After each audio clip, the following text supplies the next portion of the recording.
Dance, dance, dance. My goal today is to convince you why dancing is good for you. First of all, it's physically healthy. You burn calories. You don't believe me? You want to see? No, no. Yeah, will you dance with me?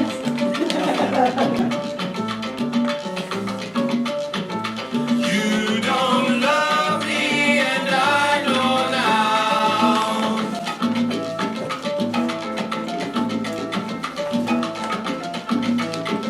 No, no, no. I'm at a very Could you imagine doing that for 3 hours? I mean, I'm drenched after doing that for 3 hours. And not only have researchers found that it's physically healthy for active people, but they found that it's physically healthy for people with chronic issues that might not be able to work out in standard ways that healthy people are able to work out. I was actually talking to Cayenne before I came here, and she knows about an organization called Sausage for Soldiers in Colorado. They use dancing as a therapy for soldiers suffering from PTSD. And researchers in Chicago have found out that it's a great alternate form of therapy for people that have physical handicaps. They've done comparisons where they've studied alternate forms of exercise and dancing programs, and they found out that the people on the dancing programs have made better progress. Bottom line, if you're physically healthy or you're not, it's physically good for you. Point number one. Now the researchers are trying to find out whether dancing is good for your cognitive ability. And I'll say resoundingly, from what I know about dancing, yes. Let me explain. So I go to a club or a dance hall in San Jose where I usually go, and there's a certain feel. Like right now, there's a certain feel with this type of music. If I change the music, this is bachata, which is my favorite. Maybe because I grew up listening to rap music, and there's a guy named DJ Soultrix which did this production. It's a production by Drake, mixed with a bachata. But there's a different feel in here now. You can feel. So I get to a dance, I go dancing, and there's a crowd that I don't know. And I'm gonna dance with people. So can I borrow you? So I'm up close like this. You feel uncomfortable? You better say yes. But the first thing, all jokes aside, that I do when I get to a partner that I don't know is I'll get in close right away when I'm dancing bachata. And what I'm doing right there immediately is I'm feeling for a certain tension. And I can feel immediately the partner's comfort zone. So I feel that tension, that stiff arm. If a song like this plays, which might call for neck rolls, body rolls, I'm not going to ask that partner to dance with me when songs like this play. Because I know it's not going to be an enjoyable dancing experience for me because of that partner's comfort zone. So you have to think of your audience and what they're comfortable with. And that's a mental challenge that you have to know your audience, know your awareness, know your environment. Second part is the musicality. I'll play more of traditional bachata now, which bachata comes from the Dominican Republic. Same kind of beat, you dance it the same way, but it's a different feel. So Caribbean bachata has 5 musical instruments: lead guitar, rhythm guitar, bass guitar, the guiro, which is like a cheese grater, and the bongo. And each instrument gives you musical cues. So for example, this type of bachata, there's 3 rhythmic sections to it.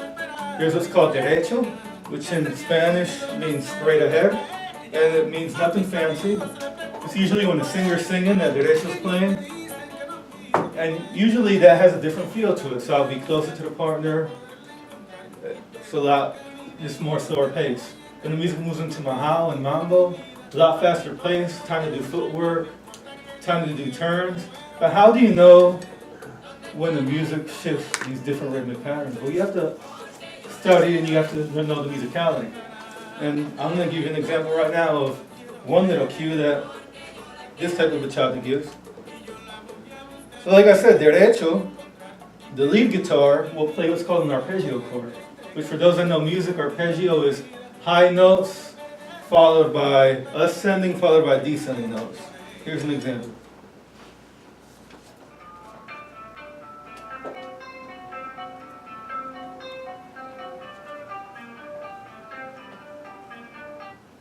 And now I'm going to play a song, I'm going to dance it with Cayenne, and what you're going to notice is when that rhythm section comes in, I'm going to bring her in close.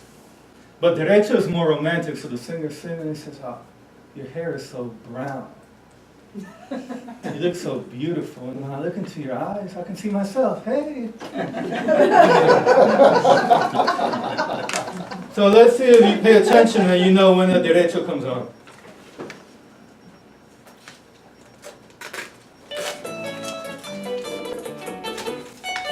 Mami. Jangan surya.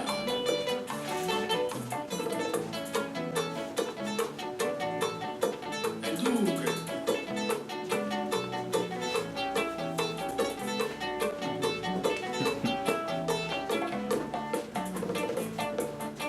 See? Singer, start singing. Thank you.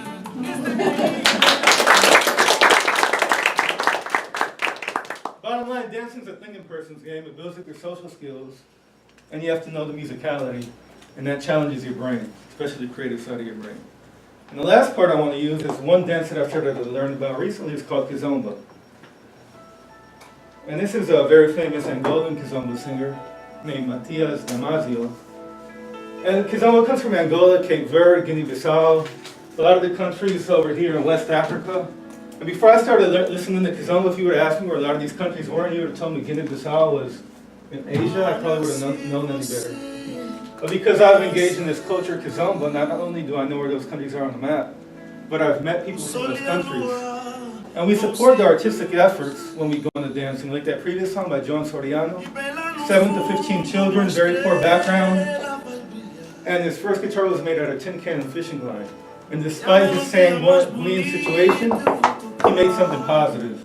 And when we dance, we support people that do something positive, don't do ISIS, things like that are doing something positive for the community. And it brings the community, and it brings all of us together.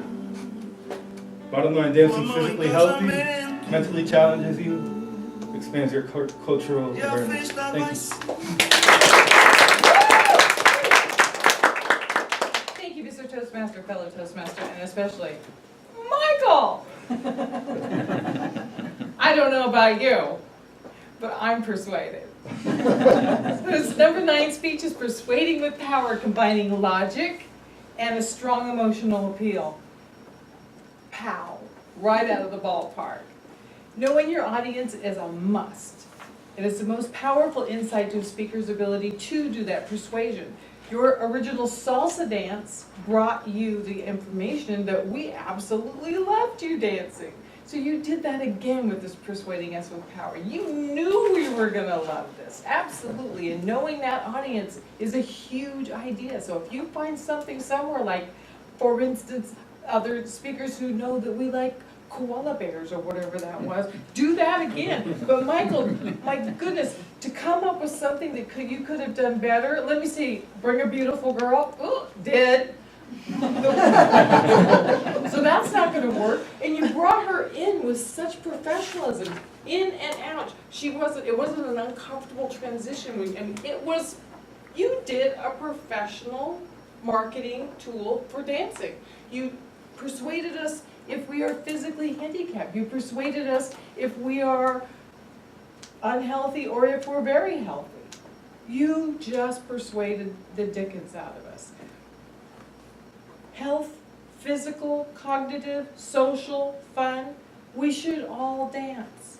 And that sanguine moment when Arnie was brought into the program, is he cuter than her? Well, I kind of think so. But then I'm bent that way.